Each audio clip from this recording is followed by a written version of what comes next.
So it's time to say goodbye to dark and blurry shots and hello to really well lit and stunning photos.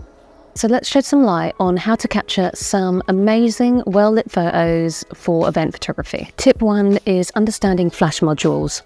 Understanding flash modes. Familiarize yourself with different flash modes such as TTL, which means through the lens, or manual mode TTL. A manual TTL mode automatically measures the flash output based on the camera metering system, while manual mode allows you to have complete control over the flash power. Tip number 2 is bounce the flash. So you want to bounce the flash off a nearby surface, wall or ceiling to create a more natural look to your photos. And this technique can soften the light and reduce harsh shadows for a more natural looking photo. 3. Diffuse light. If you don't have a dedicated diffuser, use this quick tip here. Start by taping a bit of tissue paper over your flash or a translucent bit of material over the flash. This helps spread light and creates a more pleasing illumination. Tip number 4 is use flash exposure compensation. So adjust the flash output using flash exposure compensation, FEC, to fine-tune the lighting. Increase the FEC to make the flash brighter or decrease it for a more subtle effect. Experiment with different settings to achieve the desired balance between ambient light and flash illumination.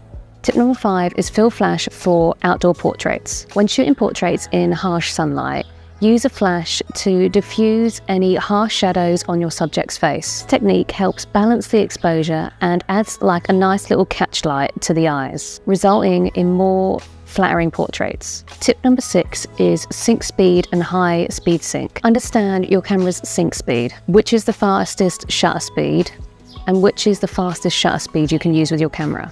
If you want to use a faster shutter speed and freeze motion or control ambient light, consider using high speed sync or HSS mode, which allows you to use flash at any shutter speed but reduces its effective range. Tip number 7 is off-camera flash. Explore off-camera flash techniques by using a wireless trigger or cables that can detach your flash from your camera. This gives greater control over the direction and the quality of the light, and also allowing for more different lighting techniques.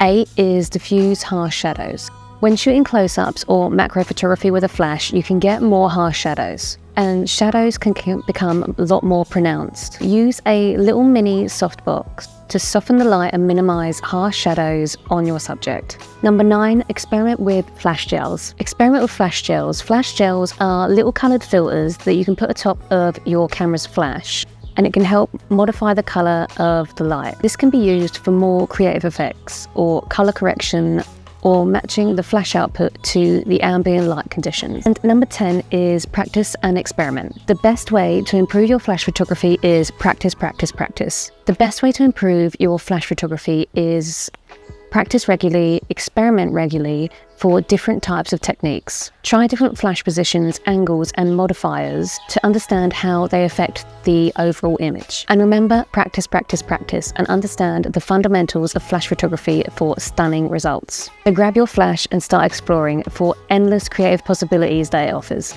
And remember, click away and let your photos speak volumes. Until next time.